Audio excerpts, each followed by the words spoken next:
تسجيل حصري يعرض لاول مره. انا هقول لك على حاجه تستغرب لها، بس ده تشيليه من المونتاج اذا كنتوا هتحطوه على الفيسبوك. ليه يا جماعه مش بتشيلوا الحاجات دي يا جماعه من المونتاج؟ ليه كده طيب؟ يعني ينفع كده تقع في ايدينا كده ونشغلها للمسلمين ونعرف ان انتوا عادي بتتكلموا عن الاسلام وبتشككوا في الاسلام؟ ليه كده يا جماعه؟ لو سمحت يا جماعه يبقى شيلوها في المونتاج.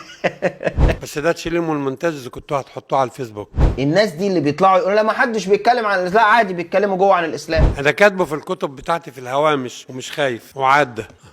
والكتب موجوده يعني. انا عارف ان انتوا دايما بتتكلموا في الاسلام كتير، بس كنتوا بتشيلوه في الفيديوهات. يعني غسيلكم لا مؤاخذه يعني اللي مش نظيف ما كناش عايزين نسمعه والله. انا كاتبه في الكتب بتاعتي في الهوامش ومش خايف وعدى. اهو ده هيفضل وصمه عار على وشك انت وهو، تقعدوا تشككوا في الاسلام وتطلعوا تقولوا يبقى شيلوه في المونتاج. ما تطلعوه، خايفين من ايه؟ بس ده تشيليه من المونتاج اذا كنتوا هتحطوه على الفيسبوك. يبقى شيلوه في المونتاج لو هتحطوه على الفيسبوك.